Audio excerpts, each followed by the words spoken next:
لا إله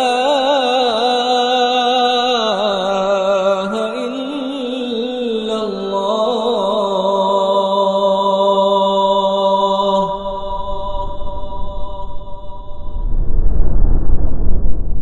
السلام عليكم ورحمة الله وبركاته.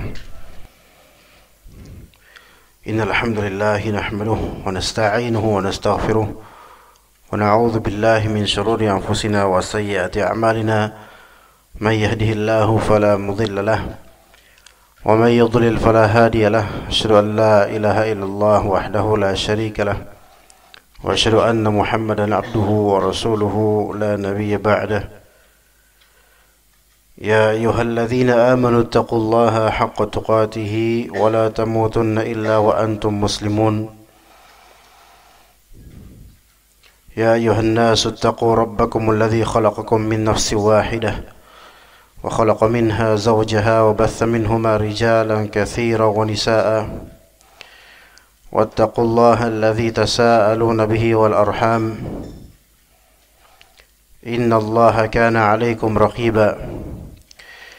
يا أيها الذين آمنوا اتقوا الله وقولوا قولا سديدا يصلح لكم أعمالكم ويغفر لكم ذنوبكم ومن يطع الله ورسوله فقد فاز فوزا عظيما. فإن أصدق الحديث كتاب الله وخير الهدي هدي محمد صلى الله عليه وسلم وشر الأمور محدثاتها وكل محدثة بدعة وكل بدعة ضلالة وكل ضلالة في النار. أما بعد, Allah subhanahu wa ta'ala berfirman, ahasiban nasu an yutraku an yaqulu amanna wa hum la yuftanun. Apakah orang-orang menyangka mereka dibiarkan begitu saja mengatakan kami beriman dan mereka tidak diberikan fitnah, yaitu ujian. Walaqad fatanna alladhina min qablihim,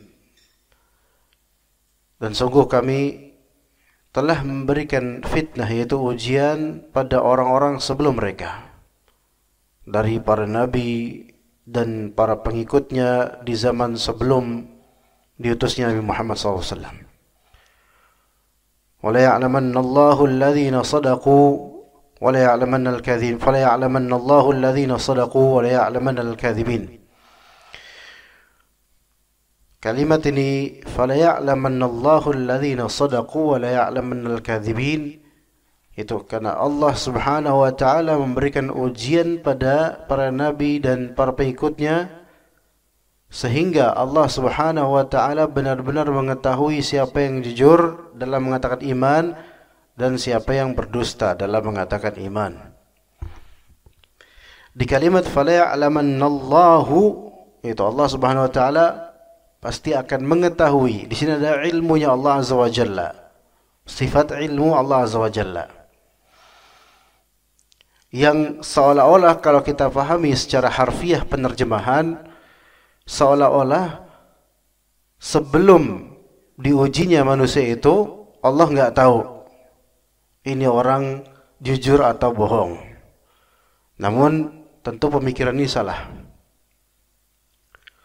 karena ilmu Allah azza wa jalla dalam masalah seperti ini ada dua macam. Yang pertama yaitu ilmu tentang apa yang Allah Ta'ala takdirkan yang bersifat umum, yang tidak berkonsekuensi apapun melainkan karena kekuasaan, karena sempurnanya ilmu Allah Azza wa Jalla. Yang kedua, ilmu yang berkonsekuensi ganjaran, baik pahala atau dosa, baik kebaikan Allah ataupun hukuman dari Allah. Maka Allah subhanahu wa ta'ala maha mengilmui dan maha mengetahui segala sesuatu. Ketika seseorang masuk Islam atau hijrah dari yang haram menuju yang halal, atau mendeklarasikan keimanan dan hijrahnya. Allah Ta'ala itu tahu orang ini akan menjadi seperti apa, nanti ke neraka atau surga. Allah Subhanahu wa Ta'ala tahu. Ini ilmu yang bersifat umum, yang tidak melazimkan adanya pahala atau dosa pada yang diketahui oleh Allah Azza wa Jalla. Tetapi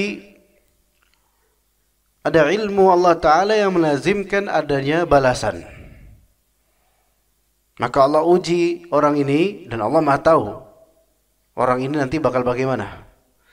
Nah, ketika orang ini dengan imannya dia teguh dan Allah kemudian mengetahuinya dan Allah Maha mengetahui segalanya, maka dengan ilmu Allah Ta'ala terhadap kesungguhan dia, maka Allah Ta'ala berikan ganjaran pahala.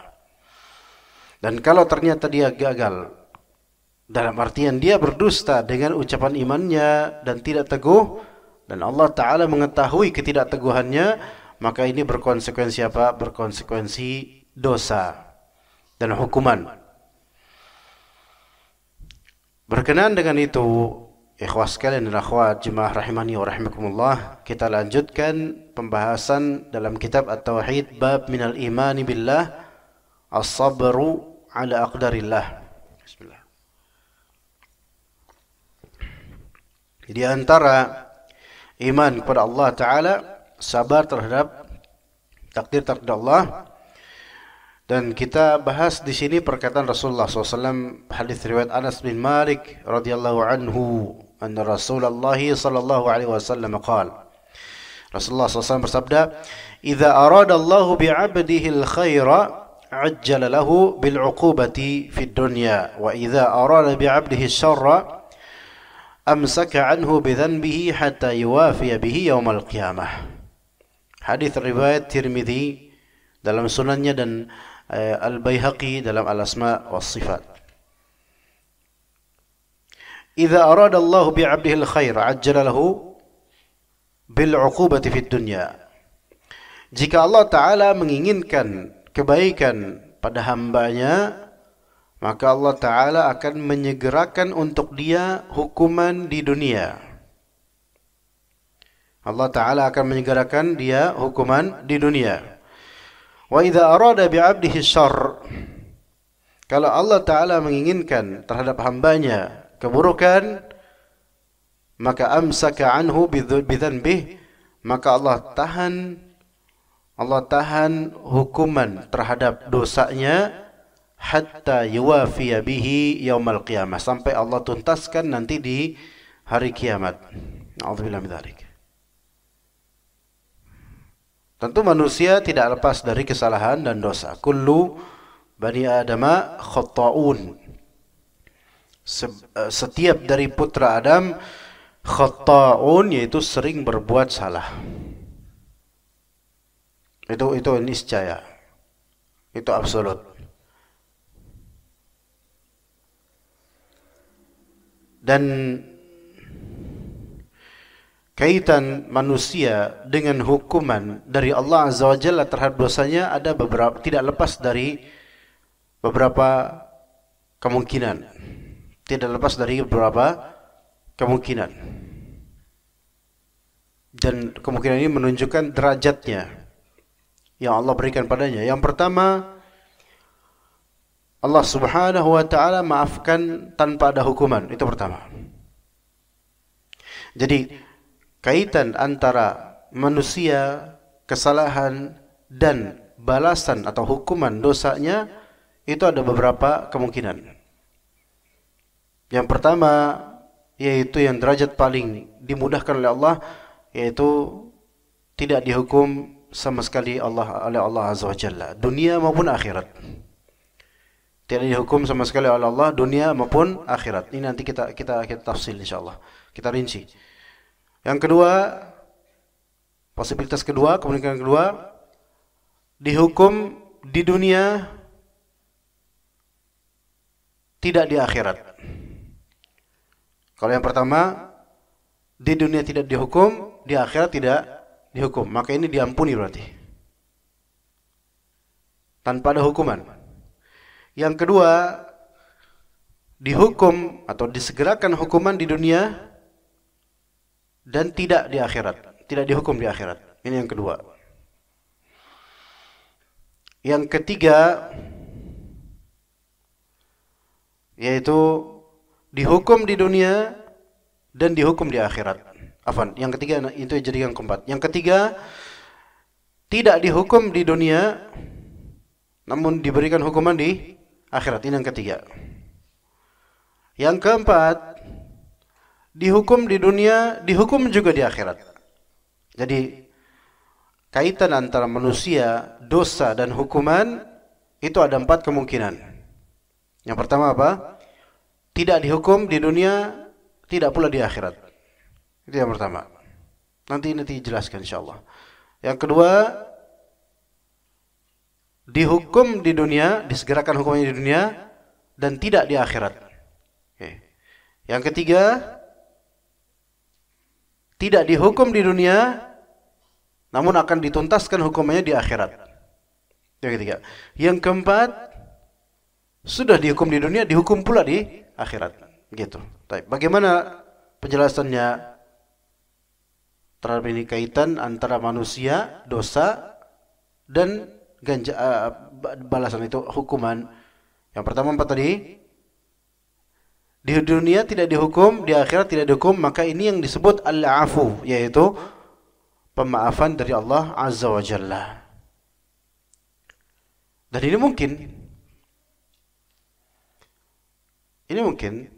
entah karena orang ini memang bertaubat atau karena tanpa sebab, karena murni Allah Azza wa Jalla memaafkannya. Itu mungkin karena dosa kecil.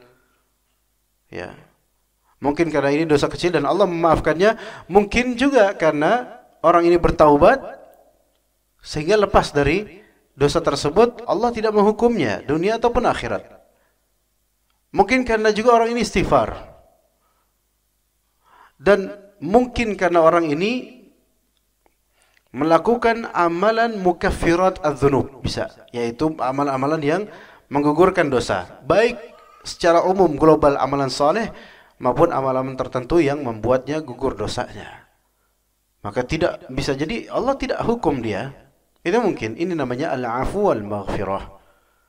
Ya, bisa karena murni karena Allah Azza wa Jalla memaafkannya tanpa dia melakukan sebab tertentu, tapi karena kebaikan Allah bisa juga karena dia melakukan sebab tertentu seperti melakukan taubat, istighfar, berbuat ihsan atau beramal saleh.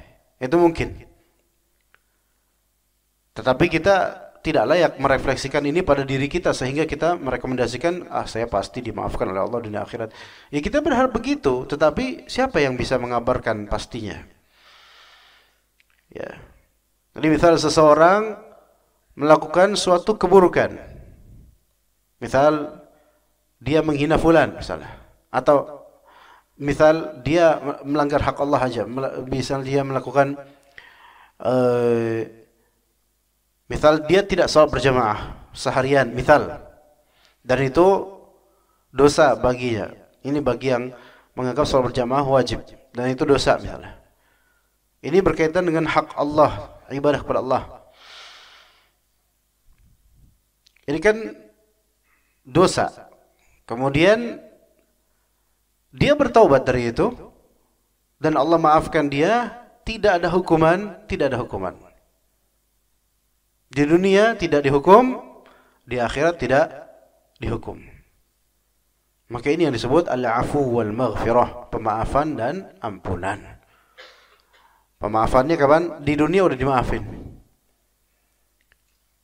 Dan tidak Allah berikan efek dari dosa sama sekali. Gitu loh. Tidak Allah berikan efek dari dosa sama sekali. Ini mungkin. Ya, bisa terjadi. Dan kita berharap ini untuk dosa-dosa kita berharap yang nomor pertama ini. Hanya saja kalau semua diberikan nomor pertama ini, mungkin orang nggak belajar dari dosa-dosanya. Ya. Makanya apa yang Allah pilihkan dari hukuman atau tidak dihukum, itu hikmah semua. Bijaksananya Allah Azza wa Jalla. Jadi yang pertama ini tidak dapat hukuman di dunia dan akhirat, dan ini derajat paling tinggi dari pemaafan Allah Azza wa Jalla. Kemudian yang kedua, disegerakan hukuman di dunia sehingga akhirat dia tidak dihukum. Dan ini yang dimaksud dalam hadis Nabi SAW. Idza arada Allahu bi'abdihi khair, ajjala lahu al-'uqubah wa ajjala lahu bil-'uqubati fid dunya. Jika Allah Ta'ala menginginkan untuk hambanya kebaikan, Allah Ta'ala segerakan buat dia hukuman di dunia. Disegerakannya hukuman di dunia untuk mentakfir sayyiat, untuk menggugurkan dosa-dosa, itu suatu kebaikan sebenarnya. Itu suatu kebaikan. Jadi kalau hukuman disegerakan di dunia, ya, kemudian disikapi dengan baik oleh hamba ini, maka itu suatu kebaikan buat dunia dan akhirat dia terutama. Karena tentu kata Nabi SAW, inna azab ad-dunya ahwanu min azabil akhirah. Azab dunia itu lebih ringan dibandingkan azab akhirat. Kadzalika al-azab wal azabul akhirati akbar law kanu ya'lamun. Begitulah azab, dan azab akhirat itu lebih besar sekiranya mereka mengetahui. Ya. Jadi Allah segerakan azabnya di dunia supaya apa? Dia tidak memiliki azab di akhirat. Ya. Kata Nabi SAW, wa ma yazalul bala bil 'abdi hatta yamshiya 'al ardi wa laysa 'alaihi khati'ah. Dan selalu ada bala, ujian, musibah menimpa seorang hamba mukmin yang beriman sampai dia berjalan di atas muka bumi tanpa ada dosa sedikit pun. Jadi al-bala, ujian, itu di antara mukaffirat adz-dzunub. Musibah itu di antara penggugur dosa. Kalau apa? Kalau ditingkahi dengan sabar. Adapun kalau ditingkahi dengan ketidaksabaran, maka nanti akan ada hadisnya insyaallah. Faman radiya falahu ridha wa man sakhita falahu sakht. Siapa yang ridha maka dia dapat keridhaan, siapa yang murka maka dia akan dapat kemurkaan Allah.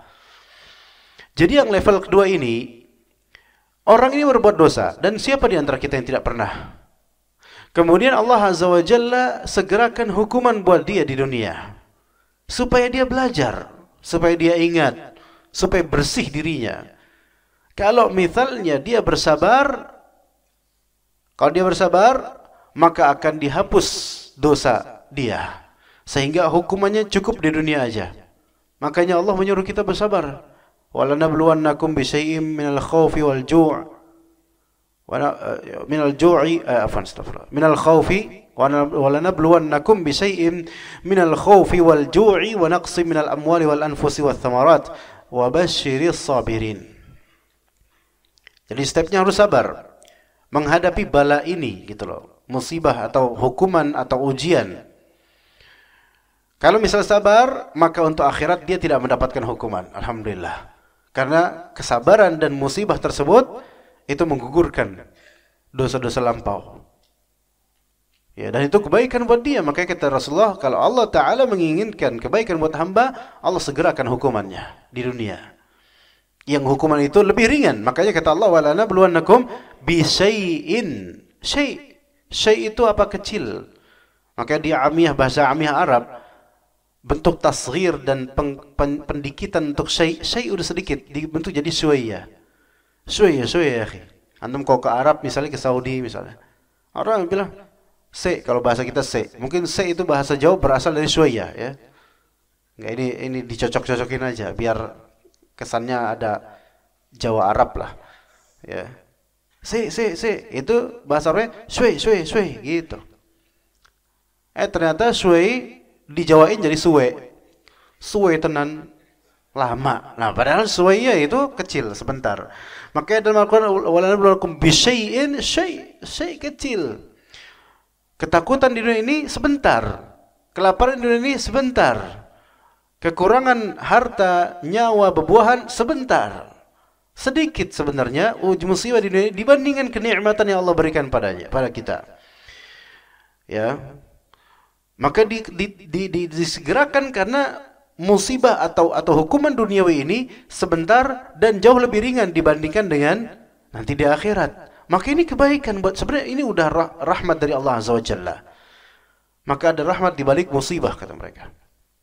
Kebijaksanaan, kebaikan Allah Ta'ala, ihsannya Allah, kasih sayang Allah Ta'ala, kenikmatan Allah di balik musibah. Bagi yang mau mendalami dan mengerti. Adapun bagi orang yang enggak mau faham, biasanya mereka adalah orang-orang munafik dan semisalnya. Mereka itu menjadikan musibah di dunia ini ka'adzabillah. Ya, jadi musibah kecil di dunia ini seperti azab Allah di akhirat, kayaknya susah banget gitu loh. Berat banget. Padahal sebenarnya masih jauh lebih ringan kalau dia melihat dan mengkiaskan dengan uqubah dan hukuman di akhirat. Itu yang kedua, level kedua. Jadi level pertama tadi ini untuk orang beriman, level kedua untuk orang beriman juga. Untuk orang beriman juga.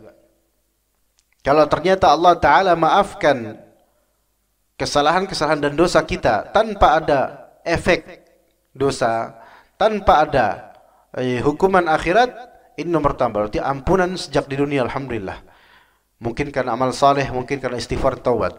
Yang kedua, yaitu dengan adanya musibah atau hukuman di dunia. Dan ini kebaikan. Kalau ditingkahi dengan sabar, maka di akhirat tidak dapat musibah dan hukuman.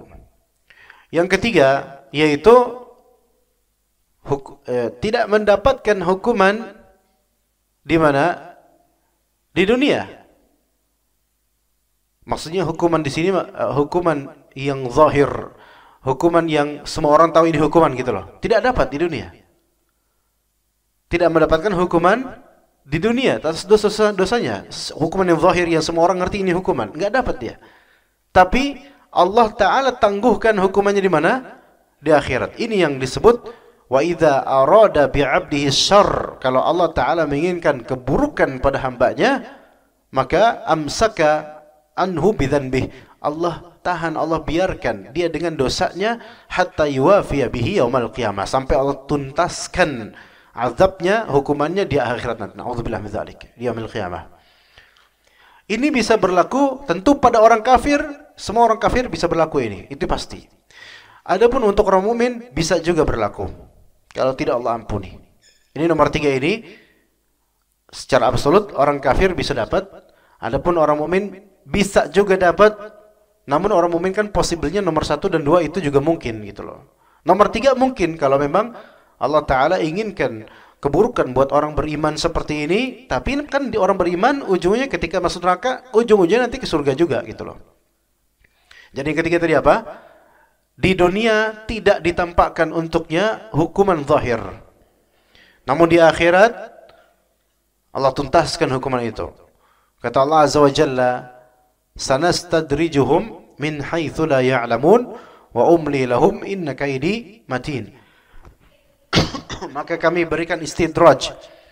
Kami berikan istidraj pada mereka dari arah yang tidak disangka-sangka. Istidraj adalah hukuman mendadak yang tak bisa dibendung disebabkan terusnya nikmat dengan terusnya dosa. Itu istidraj.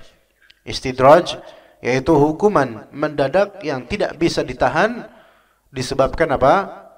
Menerusnya nikmat dengan menerusnya dosa. Jadi istidraj seperti itu. Istidraj itu menunggu aja tiba-tiba dadakan. Wa umli lahum inna kaidi matin, dan kami dikte mereka, biarkan melakukan itu. Dzarhum ya'kulu wa yatamatta'u wa yulhimul amal fasawfa ya'lamun. Biarkan mereka itu makan, biarkan mereka itu menikmati hidup mereka. Biarkan mereka itu terlena dengan impian-impian duniawi mereka. Mereka akan tahu nanti pada waktunya. Ini istidraj namanya. Dan di antara tanda seseorang sedang terkena istidraj atau sedang menuju istidraj, yaitu ini, wa umli lahum amsaka anhu bidzanbih. Allah diamkan dosanya dia, dibiarin terus gitu aja terus. Biarin. Jadi dimudahkan buatnya dosa-dosa, tapi nikmat juga dapat gitu loh. Itu tanda-tanda berarti apa? Istidraj.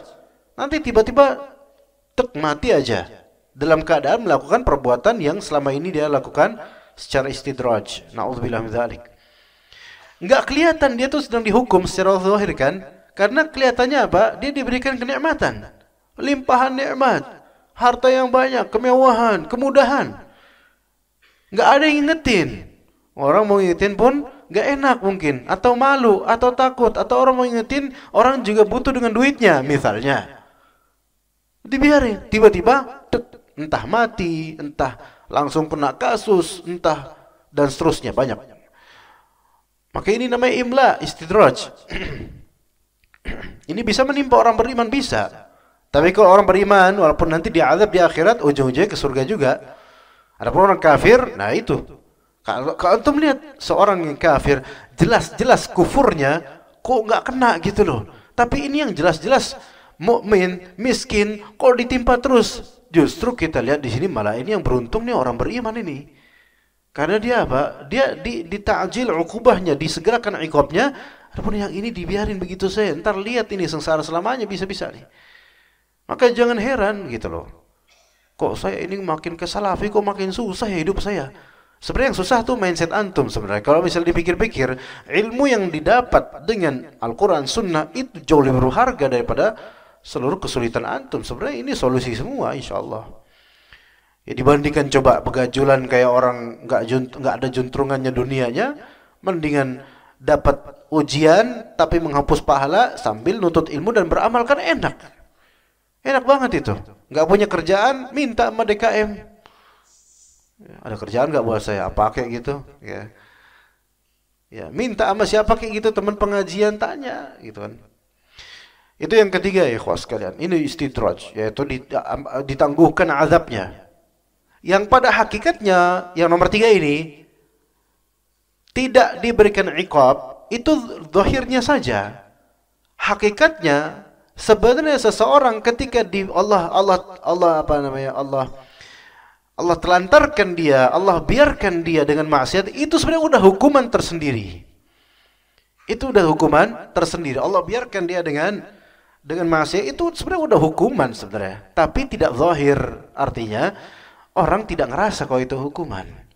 Maka Ibnul Jauzi rahimahullah dalam kitab Sayyidul Khatir, kalau antum mau baca kitab yang menyentuh hati di antara kitab Sayyidul Khatir karya Ibnul Jauzi, itu baca kitab itu nggak bisa cepat, renungin gitu loh. Nah itu di antara kata beliau, di antara sebesar-besar uqubah, sebesar-besar hukuman untuk hamba adalah ketika Allah membiarkan dia dengan maksiatnya terus-menerus. Enggak ada teguran dari Allah melalui hambanya, enggak ada, dibiarkan. Itu sebesar-besar hukuman sebenarnya. Tapi yang dimaksud nomor 3 ini yaitu hukuman yang zahir. Hukuman yang zahir. Teguran yang zahir. Nah itu. Sebenarnya sama nomor 3 ini, dia itu dengan mengendapnya dia di maksiat itu sudah dihukum di dunia. Tapi kelihatannya enggak. Nanti lihat di akhirat baru kelihatan hukuman yang sangat zahir dan terasa. Itu yang ketiga. Yang keempat, sudah dihukum di dunia, di akhirat pun dihukum. Maka ini hukum di dunia ini zahir, di akhirat juga dihukum. Maka ini bisa berlaku pada orang-orang kafir. Apakah bisa berlaku pada orang yang beriman? Allah alam, ya bisa juga kalau misalnya memang dia imannya tipis ya. Di dunia dia dihukum, di akhirat dia dihukum. Ada orang beriman bisa juga. Tapi imannya sangat tipis, kurang. Tipis, ya, kurang. Misalnya yang keempat ini, di dunia dia dihukum, ya. Sebenarnya Allah Ta'ala memaksudkan dihukumnya di dunia ini supaya dosa-dosa kehapus bagi orang beriman ini. Namun qadarullah dia apa? Tidak sabar. Dihukum sedikit di dunia atas dosanya, enggak sabar. Mengeluh kepada makhluk, berbuat syirik pula. Lah malah ini justru menambah-nambah akhirnya. Ini yang keempat. Dihukum di dunia dapat, enggak sabaran, di akhirat juga dapat. Orang kafir pun pasti begitu. Dihukum di dunia dapat, di akhirat ya lebih dapat lagi selamanya bahkan. Jadi kaitan antara manusia, hamba Allah, manusia dengan apa? Dosa dan hukumannya ada berapa tadi? Ada 4. Imma dia di dunia enggak dihukum, di akhirat enggak dihukum, dan itu yang kita inginkan sebenarnya. Imma yang kedua, dia dihukum di dunia, di akhirat enggak dihukum. Imma yang ketiga, tidak dihukum, tidak tampak dihukum di dunia dan di akhirat dihukum. Yang keempat, tampak dihukum di dunia dan di akhirat juga dihukum. Tapi bagaimana dengan kasus sebagaimana salah satu dari ulama, Allah anak tidak ingat. Anak tidak ingat nama alim tersebut. Ya, ada ingat dari kitab Ad-Da'wa Dawa. Yaitu seorang alim ditimpa kesulitan dalam membayar hutang. Jadi terlilit hutang, dan hutang itu bagi orang beriman itu adalah beban. Ya. Adapun bagi sebagian orang sekarang hutang itu hobi. Na'udzubillah min dzalik. Selesai kredit motor, kredit mobil. Selesai kredit mobil, kredit rumah. Belum lama baru menyicil kredit rumah, mati. Terus gimana? Bininya yang bayar akhirnya. Beban keluarga jadinya. Matinya itu beban. Ya. Nah, misal di sini ada contoh di antara salaf kita, beliau kepikiran dengan hutang-hutangnya, bingung dan membuat kacau pikirannya itu, kepikiran terus. Akhirnya beliau berkata, saya tahu ini musibah ini menimpa saya, yaitu kepikiran tentang hutangnya bagaimana. Ini musibah menimpa saya karena dosa saya 40 tahun lalu. Syuf, lihat, dosa saya 40 tahun lalu. Maka kata Ibnu Qayyim, ada dosa-dosa yang Allah mungkinkan hukumannya itu muajjal, segera setelah melakukan dosa. Ada dosa-dosa yang hukumannya itu muajjal tapi masih di dunia. Nanti antum berbuat dosa di usia 15 tahun atau 20 tahun, nanti di usia 50 tahun baru ngerasa efek dari dosa itu. Itu mungkin. Taib. Apakah ini masuk ke nomor 2? Masuk gak jemaah? Masuk nomor 2. Dimajukan hukumannya di dunia karena masih hidup di dunia. Bisa saja kita itu nggak ngeh kalau kita di usia 20 tahun melakukan dosa A, dosa B, dosa C. Ya.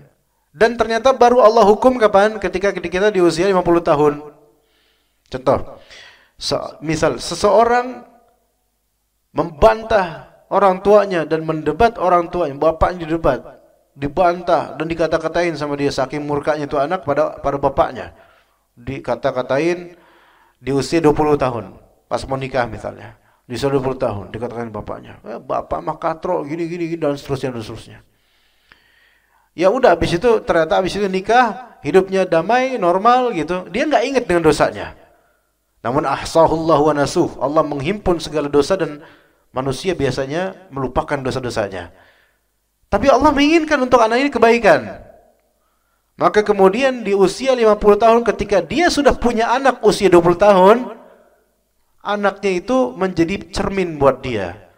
Ngaca akhirnya. Ternyata anaknya sama kelakuannya sama dia.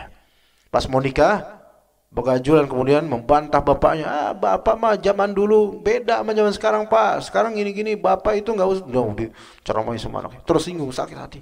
Tapi kemudian mikir. Istrinya bilang, Pak, kok bisa anak kita kayak gitu ya, Pak ya? Kayak bapaknya gitu, kata-kata istri. Ternyata mikir, apa jangan-jangan kayak, ya Allah, iya dulu saya di usia dia, saya pernah berantem sama ayah dulu. Wah, gitu kan? Maka di situ, wah ya Allah, inilah hukuman dari Allah. Kalau dia sabar dan memaafkan anak tersebut, menasihati, membimbingnya, dan mengambil hikmah dan ibrah dari sini, dihapus dosanya. Kadang-kadang begitu, Allah ingatkan akan dosa kita itu kapan tahu gitu loh. Itu masih bagus loh. Daripada nggak diingetin kan gitu. Masih bagus. Masih baik. Allah masih berbuat baik pada kita kalau kayak gitu, seperti itu ceritanya di antara kisahnya. Nah, itu nomor 2 ya. Taib. Kemudian jemaah sekalian, jadi tadi udah ya. Kemudian adapun hukuman uqubah. Hukuman itu ada 2 macam. Di dunia ini ya, hukuman ada 2 macam. Yang pertama, hukuman dari segi sifat keterkaitannya ada 2. Yang pertama, ma yata'allaqu bid-din, yang kedua ma yata'allaqu bighairi din, yaitu bidunya. Ya. Yaitu yang pertama hukuman yang berkaitan dengan keagamaan, yaitu musibah yang berkaitan dengan keagamaan, dan yang kedua musibah yang berkaitan dengan keduniaan. Ya, hukuman itu bisa dua macam aja hukuman di dunia ini. Kalau hukuman di akhirat ya khalas neraka, itu hukuman di akhirat neraka khalas. Yang pertama di dunia ini hukuman musibah ya tata'allaqu bid-din, berkaitan dengan agama. Yang kedua musibah berkaitan dengan atau hukuman berkaitan dengan keduniaan. Yang maksudnya non keagamaan, murni material dan kondisi duniawi. Yang pertama yang berkaitan dengan keagamaan, dan ini seberat-berat hukuman. Seberat-berat hukuman. Karena kerap kali hukuman yang bersifat keimanan atau keagamaan dihukum ini tidak tampak kecuali bagi orang yang berilmu dan dapat hidayah. Kerap kali nggak tampak. Sekarang coba ikhwan, kalau orang terbiasa nggak bangun awal subuh, itu hukuman bukan? Bagi antum hukuman karena ngerti ilmunya. Tapi bagi orang-orang biasa hukuman bukan? Bukan, kenikmatan. Lihat tuh, nikmat. Iya, bangun ayam aja dulu udah ayam aja udah kenyang itu, baru dia bangun. Alhamdulillah, alhamdulillah bagi ente, alhamdulillah. Bagi kita na'udzubillah min dzalik. Baru jam 7 bangun. Iya. Bahkan ilernya aja udah kering itu. Jam 7 baru bangun. Ini bagi kita musibah. Coba kalau antum bangun jam 7, udah terang, ngerasa bersalah nggak? Ngerasa nggak antum lagi dihukum? Lagi dihukum. Itu bagi orang yang paham. Ini musibah diniyah, ini namanya hukuman diniyah. Ya mungkin karena capek, kalau sekali-kali karena capek, sekali-kali maksudnya 5 tahun sekali gitu karena capek. Nah itu maklum, enggak insyaallah itu bukan hukuman, mudah-mudahan ya, karena murni takdir Allah. Tapi kalau tiap pekan ada gitu, mumpung hari Ahad, setiap hari Ahad kayak gitu, ini hukuman. Karena lembur kerja setiap hari Ahad, enggak. Kalau keseringan kayak gini mah ini hukuman namanya. Ya, musibah. Ini hukuman jemaah sekalian, ya. Maka bersikap tahawun, meremehkan perkara yang wajib, ya, dan terbiasa melanggar yang haram, maka yang seperti ini apa? Musibah diniyah, hukuman keagamaan. Ini lebih besar. Kenapa lebih besar? Pertama, karena tidak zahir bagi umumnya orang, sehingga dianggap bukan hukuman. Ini besar. Yang kedua, karena hukuman yang bersifat keagamaan ini, kalau dibiarkan begitu saja, itu akan menjadi azab, akan berkonsekuensi dosa gitu loh. Makanya lebih besar. Kemudian yang kedua, hukuman yang bersifat keduniaan atau kondisi keduniaan. Ini ada beberapa macam. Misalnya hukuman terhadap diri, yaitu kejiwaan, fisik ya, tubuh, seperti penyakit ya, tekanan keadaan sehingga jiwa tertekan ya. Ini hukuman juga ya, maksudnya hukuman karena dosa-dosa lampau ya. Tapi ini duniawi gitu loh. Sakit, misalnya apa sakitnya? Tipes. Kemarin ada juga yang melaporkan kena tipes, terus apalah itu sakit-sakit penyakit ini ya. Ya, ini bisa jadi kemungkinan besar karena dosa kita di masa lampau. Tapi ini kan zahir gitu, tampak, kerasa. Orang bisa tahu, sehingga orang lebih mudah untuk mengcapture, oh ini kita harus sabar dengan ini dan istighfar. Jadi lebih mudah sebenarnya, lebih ringan. Kemudian bisa juga hukuman yang berkenaan dengan keduniaan atau kondisi dunia, yaitu kekeluargaan. Keluarga.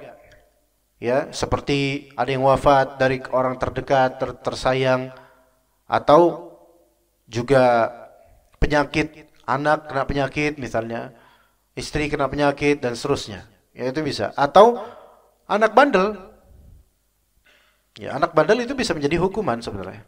Untuk mengetahui, tuh dulu ente juga kayak gitu lagaknya. Nah ya. Nggak semua yang sekarang berpeci, jenggot lebat. Itu kita nggak tahu masalahnya. Pas remaja kan kita nggak tahu. Siapa tahu mengerikan dulunya gitu masa lalunya. Akhirnya Allah Ta'ala ajak orang ini untuk ngajak. Sehingga istighfar. Anaknya bandel, begajulan, berkasus. Tiba-tiba datang ke rumah, surat-surat pernyataan bahwa saya anaknya dihukum, dan seterusnya, dan seterusnya. Ya, waduh. Ya, suami istri ini kemudian diskusi, ini anak kita di pesantren aja begajulan, gimana kalau di sekolah umum? Padahal kayak kalau di sekolah umum dia kelihatan paling alim, tapi kalau di pesantren kelihatan paling mujrim, paling jahat gitu. Udah sabar aja mas, kata istrinya. Like father, like son, gitu. Buah nggak jatuh dari pohonnya. Coba dulu kayak gimana? Dulu saya perasaan biasa aja. Jawaban mas itu sama kayak jawaban anak kita. Dia ngerasa biasa aja dengan kenakalannya gitu. Ya udah itu hukuman ketika kita kan malu anak kita begajulan atau apa, malu. Atau anak kita masih kecil tapi potensi bandelnya luar biasa. Suka ngelempar kelereng ke kepala temennya atau ke kaca rumah orang misalnya. Akhirnya kita yang malu. Nah, ini juga hukuman. Kita harus ngaca di sini gitu loh. Itu keduniaan, tapi ini keduniaan. Kecuali kalau saya pelanggaran agama ya anak itu, naudzubillah min dzalik. Kemudian juga hukuman keduniaan berkaitan dengan harta. Bangkrut, ya, kurang, mau bayar ini nggak punya, mau makan buat besok juga. Ini hukuman juga, bisa hukuman karena dosa-dosa sebelumnya. Sekaligus ujian, disabarin. Ya, dan ini masih jauh lebih ringan dibandingkan hukuman yang berkaitan dengan keagamaan. Jadi gini loh, orang itu kalau punya ilmu dan iman, kenapa kok terasa semakin berat atau semakin banyak ujian? Karena dia bisa mengcapture bahwasanya ini adalah hukuman dan ujian. Adapun orang-orang yang nggak punya iman, nggak punya ilmu, kenapa kelihatan hidupnya tuh melenggang gitu aja? Enak kan? Enak. Ada azan lewat, nggak ada kerasa, kayak nggak ada perasaan gitu loh. Kenapa? Karena mereka nggak bisa mengcapture bahwasanya mereka ini sedang dihukum atau diuji. Makanya kerasanya mereka lebih ringan. Dan memang kata Nabi SAW, wa inna idham, ini ada dalilnya nanti. Dan kata Nabi SAW, innamar rajul la yubtala ala hasabi dinih. Orang itu diuji sesuai dengan kadar keagamaan dia. Fa in kana fi dinihi salabah zida lahu fi balaih. Kalau misalnya dia di keimanannya, keagamannya itu ada ketebalan iman dan keislaman, maka akan ditambahkan ujiannya.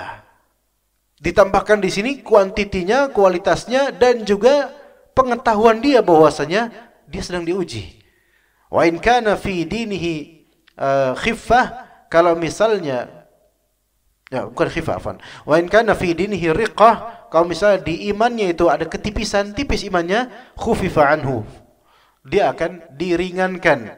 Diringankan dengan apa? Diringankan dengan pikiran bahwa dia sedang enggak diuji. Itu seolah ringan gitu. Padahal sebenarnya itu berat ya. Sebenarnya itu berat. Diringankan karena seolah-olah dia enggak sedang diuji.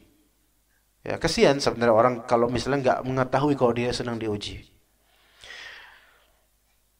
Taib. Seperti itu ya kawan. Maka makin beriman makin diuji dengan adanya ujian dan diuji dengan bisanya dia untuk mengetahui ini adalah ujian. Tinggal gimana dia menyikapinya. Kata Nabi SAW, inna 'idhamal jazaa'i ma'a 'idhamil bala. Sesungguhnya besarnya ganjaran itu selaras dengan besarnya ujian. Wa inna Allah Ta'ala idza ahabba qauman ibtalahum. Allah Ta'ala kalau misalnya dia mencintai suatu kaum, maka Allah uji mereka. Ya, Allah uji mereka kalau mencintai suatu kaum. Faman radiya falahu ridha, wa man sakhita falahu sukht. Atau dalam bacaan lain falahu sakhat. Barang siapa yang ridha, maka keridhaan Allah buat dia, dan barang siapa yang murka, maka murka Allah buat dia. Ridha yang dimaksudi ridha terhadap perbuatan Allah, mentakdirkan. Maka kalau misalnya dia ridha terhadap perbuatan Allah, mentakdirkan ini, maka dia dapat keridhaan Allah. Kalau misalnya dia murka, kenapa Allah melakukan ini pada saya? maka Allah akan murka buat dia. Ya begitu. Adapun kalau dia kurang suka dengan keadaan duniawinya, bukan karena Allah, bukan kurang suka sama Allahnya, bukan, tapi kurang suka sama keadaan dunia, maka ini maklum. Siapa yang suka di antara antum kekurangan uang? Jarang yang suka, nggak punya duit, jarang yang suka. Terus diajak sama teman-temannya miskin, nggak ada yang suka. Tapi kalau misalnya dia nggak suka dengan kondisi seperti ini maklum. Dan ini ujian, dan ini musibah, dan ini bisa jadi hukuman. Tapi kalau terhadap takdir Allah, ini Allah yang mentakdirkan. Terus dia nggak suka dengan Allah mentakdirkan seperti ini, maka ini nggak boleh. Itu bedakan. Tidak suka dengan keadaan yang ditakdirkan, itu maklum. Maksudnya musibah, maklum. Tapi kalau bisa tidak suka kepada perbuatan Allah, mentakdirkan ini, kenapa Allah mentakdirkan ini pada saya, maka ini namanya sakhot yang akan dimurkai oleh Allah Azza wa Jalla. Bedakan hal itu. Bedakan. Ya, karena misalnya seseorang diuji oleh Allah Ta'ala dengan anak. Sebagian orang atau kebanyakan orang akan dapat ujian anak, terutama ketika anak-anaknya sudah ABG. Apalagi zaman sekarang. Ujian orang itu benar-benar di anak. Kalau masih kecil, masih bayi, balita, itu ujiannya belum seberapa. Paling ujian nangis doang. Coba antum lebih baik mana? Ujian anak nangis pas masih balita atau ujian anak bandel pas SMP? Mendingan mana? Enggak ada yang mendingan sebenarnya, tapi mendingan mana? Mendingan yang balita. Nangis-nangis dia, kita bisa cubit, dia nggak bisa ngelawan.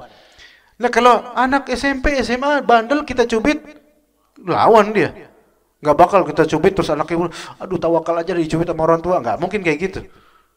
Dan makin bandel. Bisa sampai ke perasaan kita. Ini ujian lebih besar. Ada nggak yang terima anaknya bandel? Nggak ada. Berarti kan dia murka dengan apa yang ditakdirkan, nggak suka dengan takdir ini, gitu loh. Tapi bukan karena dia benci sama Allahnya, bukan. Dia ridho terhadap takdir Allah seperti ini. Dia makanya sabar, terus sabar.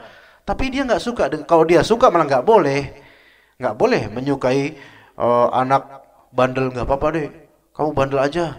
Saya terima Allah Ta'ala mentakdirkan kamu bandel.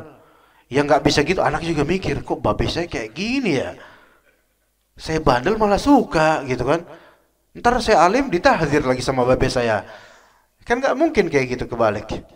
Maka sekarang yang sedang diuji oleh anak, ya, diuji oleh Allah Ta'ala dengan melalui anaknya, maka ini kunci, sabar. Dan ngaca. Boleh jadi ini karena dosa kita di masa lampau. Yang mana ini merupakan pengguguran dosa kalau kita sabar. Dan insya Allah kalau kita sabar, Allah Ta'ala akan beri hidayah pada kita dan juga anak-anak kita. Dan kembali ke jalan yang benar, insya Allah Ta'ala. Faman radiya falahu ridha, wa man sakhita falahu sakhat. Siapa yang ridha terhadap takdir Allah, maka Allah akan meridhoi dia. Kalau Allah udah ridha pada dia, jawaban-jawabannya akan ada dari Allah nanti terhadap doa-doanya. Tapi kalau dia murka dengan apa yang dia murka dengan Allah Azza wa Jalla, terhadap Allah Azza wa Jalla, maka Allah akan murka pada dia. Dan kalau Allah sudah murka pada dia, bagaimana bisa dijawab doa-doanya? Bagaimana bisa kita tuh minta sama sang raja, yaitu Allah Azza wa Jalla, dalam keadaan kita tuh nggak terima sama Allah? Gimana antum bisa minta pada pihak yang antum nggak terima dia, gitu loh? Gimana? Maka terima dalam artian yaitu kita terima terhadap perbuatan Allah mentakdirkan ini. Tapi kita tidak terima dengan kondisi seperti ini yang memang kita nggak boleh menerima kondisi buruk seperti ini. Ya seperti itu jemaah sekalian. Semoga Allah Subhanahu wa taala menjadikan kajian ini sebagai wasilah hidayah untuk kalbu kita. Siapa yang Allah Ta'ala berikan hidayah, siapa yang Allah Ta'ala berikan hidayah pada kalbunya, maka dia akan tenang. Dia akan tenang insyaallah Ta'ala dengan kehidupannya, kendati pun seluruh hidupnya itu musibah, namun ketika hati diberi hidayah, maka semua itu akan terasa jauh lebih mudah dibandingkan kenikmatan yang Allah berikan seutuhnya semuanya, namun tidak diberikan hidayah, maka itu musibah dan kesengsaraan di dunia dan di akhirat. Wassallallahu ala nabiyyina Muhammadin wa ala alihi wa sahbihi ajma'in. Subhanakallahumma bihamdika asyhadu an la ilaha illa anta astaghfiruka wa atubu ilaik. Assalamualaikum warahmatullahi wabarakatuh.